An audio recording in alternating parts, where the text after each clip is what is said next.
नमस्कार, आप देख रहे हैं डॉक्टर साहिब, आपके साथ मैं हूं मुस्कान। आज के इस एपिसोड में हम बात करेंगे और ये जानेंगे कि खुद को हाइड्रेट कैसे रख सकते हैं, हीट स्ट्रोक से कैसे खुद को बचा सकते हैं।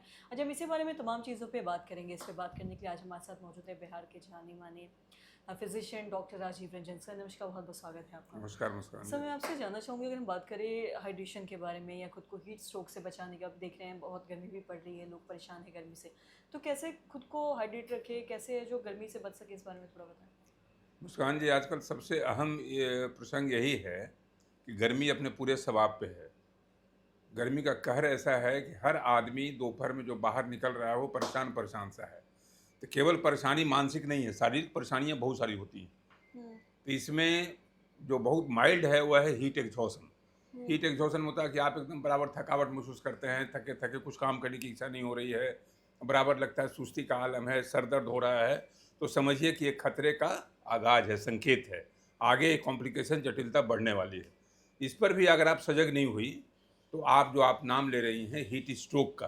हम्म। तो हीट स्ट्रोक हीट एग्जॉशन के बाद वाला स्टेप है।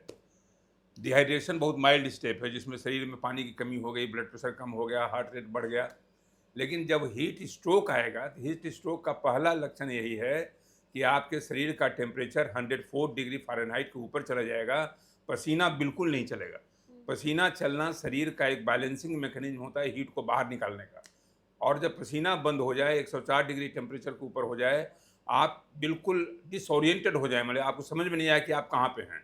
भूलने की प्रवृत्ति हो जाए और ब्रेन आपका उथल पुथल लगे, तो आप एकदम, ये इमरजेंसी है, हीट स्ट्रोक इमरजेंसी कहा जाता है। अगर तुरंत उसमें एक्शन नहीं लीजिएगा तो उस मरीज की जान जा सकती है।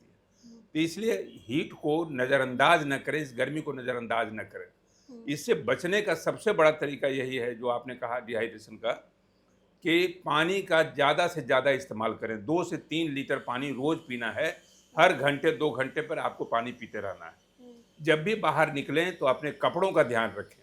कपड़े आपके ज़्यादा कोशिश कीजिए कि सूती होने चाहिए।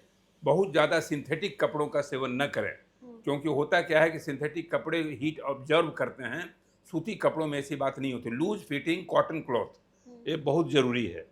जब भी बाहर आप धूप में निकलें तो सर पे कुछ न कुछ कवर कर लें या टोपी पहन लें या कुछ इस तरह की चीज़ रख लें, ताकि गर्मी का उत्सर्जन कम हो सके, टेम्परेचर बाहर कम जा सके। ये सब चीज़ आप ध्यान रखें तो आप बहुत हद तक गर्मी के कहर से निजात पा सकते हैं। यानी कपड़े पर ध्यान रखें। और जो खाने की बात आएगी तो आती रहेगी, लेकिन सबसे बड़ी बात है मुस्कान जी कि कोशिश करें कि जब धूप अपने पूरे लबो-लुबाब पर है, पूरे चरमोत्कर्ष पे है, यानी कि 11 बजे दिन से 5 बजे शाम तक, अगर बिल्कुल इमरजेंसी न हो हम्म। तो घर के बाहर न निकलें।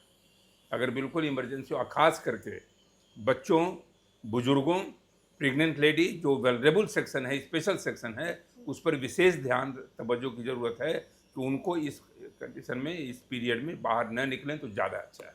जी।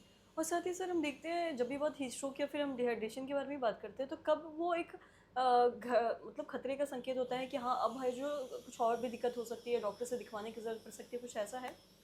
वही वही मैं पहले भी आपको बताया था कि अगर टेम्परेचर बहुत ज़्यादा, मतलब उसका आप टच कीजिए और गर्म जैसा लग रहा है और थर्मामीटर से देखिए तो 104 के नीचे वो नहीं आए, हम्म। तो टेम्परेचर बढ़ जाना, पसीना का नहीं आना, चक्कर आना, मरीज बेहोश होकर गिर सकता है, डिसोरिएंटेशन होना, वो उसकी सोचने समझने की शक्ति जा सकती है। तो इस कंडीशन में अगर तुरंत मेडिकल असिस्टेंस नहीं किया गया तो व्यक्ति की मौत भी हो हो सकती है। सकता है। जी, सर, बहुत बहुत शुक्रिया तमाम जानकारी देने के लिए। तो आशा करते हैं को आप ये समझ पाए होंगे कि खुद को हाइड्रेटेड कैसे रखना है और साथ ही हीट स्ट्रोक से कैसे बचना है। जैसे डॉक्टर साहब ने तमाम चीज़ों के बारे में बताया, तो आशा करते हैं जो तमाम जानकारी है आपकी लाभदायक रही हो। तो आज के इस वीडियो में इतना ही। वीडियो देखने के लिए आपका धन्यवाद।